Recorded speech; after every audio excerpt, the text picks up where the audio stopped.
दोस्तों, आज के कुछ करंट अफेयर अपन देखते हैं। विधि आयोग 23वां विधि आयोग जो अभी उसकी घोषणा मंजूरी राष्ट्रपति ने दी है। द्रौपदी मुर्मू ने 23वें विधि आयोग की गठन की मंजूरी दी है। इसका कार्यकाल 3 साल का होगा। इसमें एक अध्यक्ष पूर्णकालिक होगा, 4 सदस्य होंगे व 1 सदस्य सचिव होंगे। कार्य क्या होता है विधि आयोग का? जो समय के साथ पुराने पड़े कानूनों को प्रासंगिक बनाना, पुराने पड़ चुके कानूनों को हटाना और समय अनुसार उनको प्रासंगिक बनाना इनका कार्य होता है। जस्टिस सिस्टम में होने वाली देरी को कम करने की दिशा में कार्य करना कि सभी को समय पर न्याय मिल सके। इन सभी कार्यों को विधि आयोग देखता है, अपनी रिपोर्ट तैयार करता है। वर्तमान में 23वां विधि आयोग होगा। इसका कार्य मेनली यूसीसी पर होगा, यूनिफॉर्म सिविल कोड, समान नागरिक संहिता पर विचार करेगा।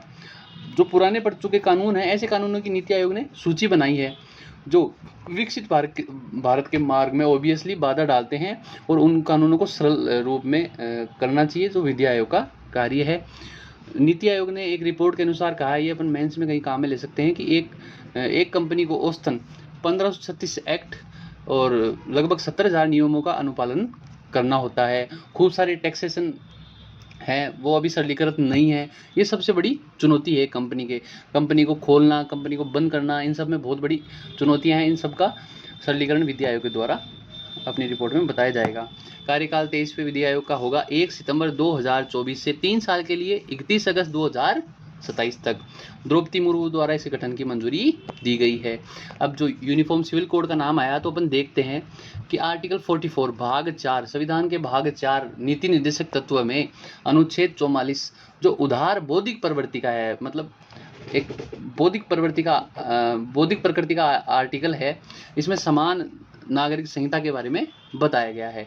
2 प्रकार के मामले अपन देखते हैं। आपराधिक मामले जो व्यक्ति बनाम राज्य के होते हैं, जैसे हत्या, डकैत, लूट मार, झगड़ा, ये सभी के लिए सभी के समान कानून है। चाहे कोई हिंदू करे, मुस्लिम करे हत्या, सभी के लिए आपराधिक संहिता समान है। लेकिन सिविल मामलों में व्यक्ति बनाम व्यक्ति के जो मामले आ जाते हैं, जैसे विवाह, तलाक, तो मुस्लिम में तलाक अलग है, हिंदू धर्म में अलग है, मुस्लिम पर्सनल लॉ अलग बोलता है, या बौद्ध लॉ अलग बोलता है।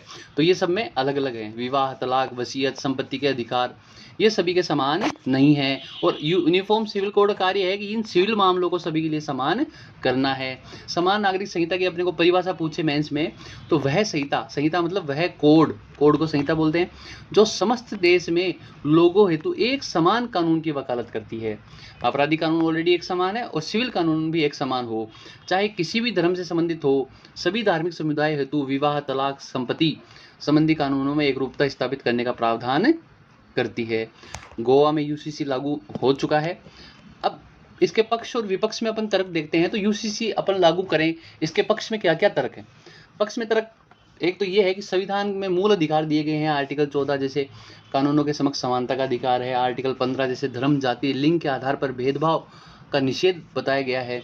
आर्टिकल 21 जीवन और निजता के संरक्षण का अधिकार, उसमें मूल अधिकार बताया गया है। तो इन सभी मूल अधिकारों की प्राप्ति तो जब ही होगी जब समान नागरिक संहिता हो देश में। दूसरा है इसके पक्ष में तर्क देने के लिए कि आपराधिक मामलों में समान कानून है, तो भाई नागरिक मामलों में या सिविल मामलों में क्यों नहीं है?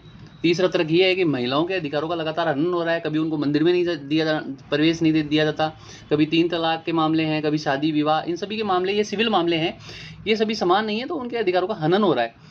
तो उनको संरक्षण व लैंगिक समानता के लिए नागरिक संहिता आवश्यक है। चौथा है कमजोर वर्ग, अल्पसंख्यकों के लिए, महिलाओं के लिए, बुजुर्गों के लिए, बच्चों के लिए आदि के अधिकारों संरक्षण हेतु समान नागरिक संहिता आवश्यक है। अब इसके विपक्ष में तर्क देखते हैं। तो विपक्ष में क्या तर्क है कि अल्पसंख्यक समुदाय, विशेषतः मुस्लिम समुदाय, वो ऐसे बोलते हैं कि जब आर्टिकल 25 में धार्मिक स्वतंत्रता दी गई है, तो आप समान नागरिक संहिता क्यों लागू करना चाहते हो? भाई ये तो फिर संविधान के खिलाफ काम हो जाएगा। मुस्लिम का ये तर्क होता है। मुस्लिम बोलते हैं कि भाई हमारे जो शरिया कानून है वो प्राचीन है और मोहम्मद साहब की शिक्षाओं पर आधारित है, इसमें किसी सरकार को हस्तक्षेप नहीं करना चाहिए। आर्टिकल 25 में आपने कह रखा है कि आप धार्मिक स्वतंत्रता देंगे, तो आप समान नागरिक संहिता मत लाइए। 21वें विधि आयोग जो BC चौहान के अध्यक्षता में आया था, उसमें कहा गया कि उस समय समान नागरिक संहिता न तो जरूरी है, न ही वांछनीय है। अभी के समय निजी कानूनों में भेदभाव नहीं, बल्कि एक सशक्त लोकतंत्र की पहचान है। उन्होंने ये तर्क देकर इसको कहा, लेकिन आंशिक रूप से उन्होंने ही स्टार्ट किया था कि अपने को यूनिफॉर्म सिविल कोड लाना चाहिए। कुछ समय बाद में। तो फिर 22वें विधि आयोग जो ऋतुराज अवस्थी की अध्यक्षता में प्रारूप तैयार किया गया, उसमें सार्वजनिक सभी से राय मांगी गई। लगभग 1 करोड़ लोगों की सुझाव उसमें आए। और अब 23वां विधि आयोग जो बनेगा 2024 से लेकर 2027 तक, तो उसको सबसे बड़ी चुनौती यह है कि उसको यूनिफॉर्म सिविल कोड का प्रारूप बनाना है। अब मोदी के जो 2 दौरे हुए उसके बारे में अपन देखते हैं। मोदी पहले ब्रुनेई गए, फिर सिंगापुर गए। ब्रुनेई में उन्होंने रक्षा, व्यापार, शिक्षा, स्वास्थ्य के बारे में समझौते किए, मुद्दों पर चर्चा की। दुनिया का सबसे बड़ा महल इस्ताना नुरुल ईमान में लंच कराया गया मोदी को। सिंगापुर में भी अच्छी खातिरदारी हुई। सेमीकंडक्टर व कौशल विकास व प्रशिक्षण क्षेत्र में सहयोग पर समझौता हो सकता है। आज सिंगापुर में क्या मीटिंग होगी उसके बारे में आज डिक्लेयर होगा। राजस्थान को राष्ट्रीय ई गवर्नेंस गोल्ड पुरस्कार मिला है। केंद्र सरकार का जो प्रशासनिक सुधार और लोक शिकायत विभाग है उसके द्वारा राष्ट्रीय e governance gold award Rajasthan सरकार को दिया गया है। वो नागरिक केंद्र सेवाएं टेक्नोलॉजी के साथ देने में, जो भी सेवाएं हैं वो अच्छी आधुनिकतम टेक्नोलॉजी के साथ प्रोवाइड कराती है राजस्थान सरकार, इसलिए इसको गोल्ड अवार्ड दिया गया है।